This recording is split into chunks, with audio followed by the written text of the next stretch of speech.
I was 18 years old when I got married. So, syempre kapag ka ikaw pala nabigyan ng responsibility ng maaga, lahat gagawin mo. In fact, nasubukan ko rin maging taxi driver. Nasubukan ko rin mag-shoe shine. Lahat papasukin ko basta importante kikita. And at the same time, basta legal, ethical at wala akong tatapakan tao, definitely gagawin ko lahat. Alang-alang sa family ko. Yung wife ko nagtatrabaho sa people support. So, ako naman nasa bahay lang, kaalaga ng mga bata, hatid sundo. And kung may racket na pwedeng racket sa Baguio, yun, gagawin ko. Nagbabuy and sell ng kung ano-ano.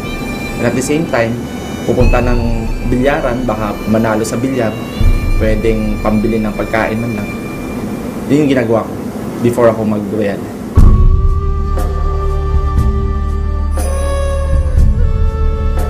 Yung wife ko naman, well-off yung family nila. That's the reason kung bakit din ako na-inspire dun sa mga in-laws ko. Dahil nga, kahit pa paano okay yung buhay nila, sabi ko, hindi pwedeng habang buhay, wala na lang mangyayari sa buhay ko. Dapat may mapatunayan ako sa kanila. The reason kung bakit ako lumalabas everyday, it's because of yung pamilya ko. Tititigan ko sila, ito ba yung gusto kong buhay para sa kanila?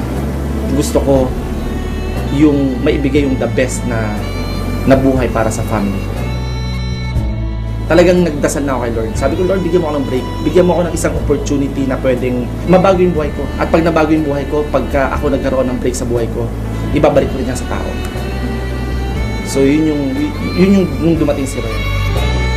Actually, ang una kong tinignan nung pumasok ako sa Royal, yung nag-invite sa akin. So, na-inspire ako sa kanya. Tapos, pinunta niya ako dito sa Manila.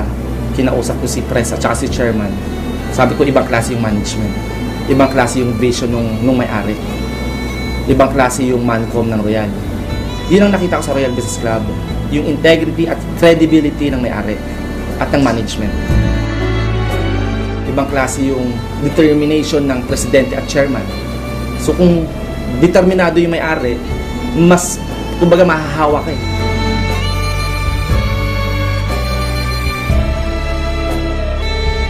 Bago po akong sumali sa Royal, marami nang yumaman, marami nang kumikita, marami nang nakuha yung mga pangarap nila. Marami nang naging milyonaryo. Kaya ako na-inspire.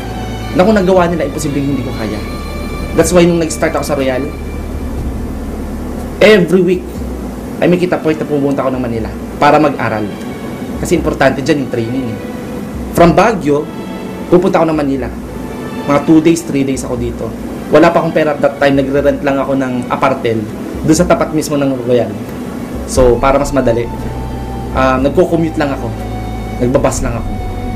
At habang nasa bus ako, umiyak ako, sabi ko, Lord, alam ko may mangyayari sa akin. Alam ko hindi mo ako papabayaan. Kumbaga lahat inalay ko talaga sa Kanya. So, nung nasa bus po ako, actually, iniisip ko na bakit yung mga ibang kaibigan ko hindi naniniwala sa akin. Yun yung mga umaandar sa utak ko nun. Yung mami ko hindi rin naniniwala, yung mga kapatid ko, pamilya ko hindi naniniwala. Ang daming rejection, ang daming discouragement. Yung mga ine-expect kong sasali, hindi sumasali. Sobrang nakakahiya. Isa lang sinabi ko sa isip ko noon. Sabi ko, these people, my family, my loved ones, my relatives, my friends, these people will be proud of me later on. Sabi ko, lahat ng hirap, may katumbas na sarap. Lahat ng mga pain na nararanasan ko, sigurado ko walang ibang mangyayari sa akin later on, kundi puro king naman. That's why, talagang pinursigi ko. Talagang ginawa ko yung part ko. Sabi ko nga kanina, na-inspire talaga ako sa mga taong nauna. Ibig sabihin, pag may nauna, may susunod. At ang mindset ko sa sarili ko, walang ibang kasunod kundi ako. Sabi ko, dadating ang time, aakit din ako sa stage. Dadating ang time, yung mami ko magiging proud sa akin. Dadating ang time, yung mga tao, papalakpakan din ako. Yun yung talagang nakita ko sa sarili ko na mangyayari. 6 years na si Royal Business Club. I've been doing the business for 3 years pa lang.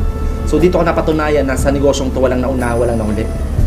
Basta masipag ka, mataas ang pangarap mo, at gusto mo bago ang buhay mo, definitely, pwede kang maging top earner ng Royal Business Club. Pwede kang kumita na malaki, at pwede mong unahan yung mga nauna. Importante dito yung relationship mo sa mga leaders. It's all about how you treat your leaders.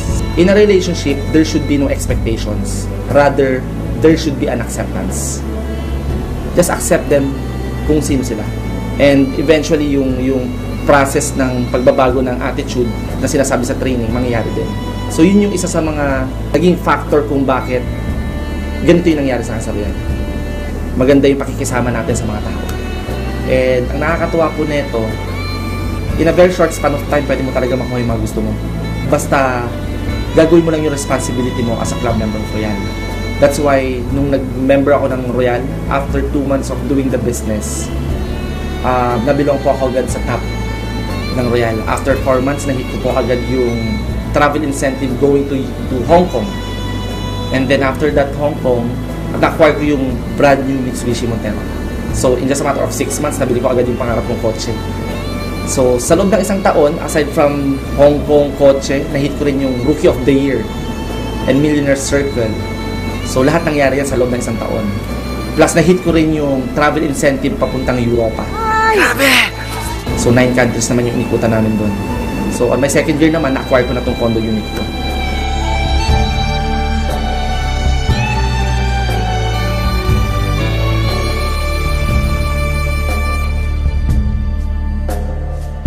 Tapos na-hit ko rin yung papuntang Brazil. Especially kung lagi mo kasama ang Panginoon. Christ the Redeemer, wala mo imposible. Sa Royal Business Club, lahat ng imposible magiging posible. Nakakatuwa dahil bukod dun sa mga accomplishment na nakuha ko in my life, yung mga pag-aaral ng mga anak ko, napunta ko sila sa magandang eskwelahan. At May 2012, na acquire ko yung ultimate dream car ko, yung Audi R8.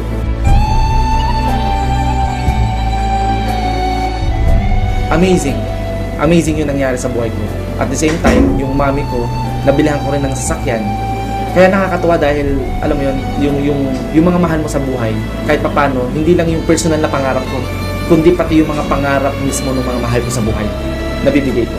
At the same time, nakakatulong ka rin sa mga ibang tao. Guys, grabe dati, dito ako kumukuha ng pambili ng diaper, pambili ng pagkain. Pero ngayon, ginagawa ko na lang siyang hobby. Ayan, tinan mo. May tumbok pa rin. Ibang klase lifestyle ko ngayon, magmula nung nag-royal ako. Kasi before, kung saan ko gustong pumunta, hindi ako makapunta dahil wala akong sasakyan. Yung time and financial freedom, yun yung meron ako ngayon sa Royal. Mas masarap magyabang ngayon eh. Kasi kahit papano, may pagyayabang ka. Unlike before, ang meron lang talaga ako yabang. Yabang lang eh.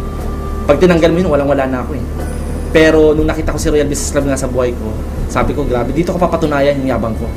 Na meron ako patutunguhan sa buhay ko. Mabuti na lang nasa tamang kumpanya ko. Kasi kung hindi ako nasa tamang kumpanya, malamang wala rin mangyari sa buhay ko. Hindi ito ibang kumpanya eh. This is Royal.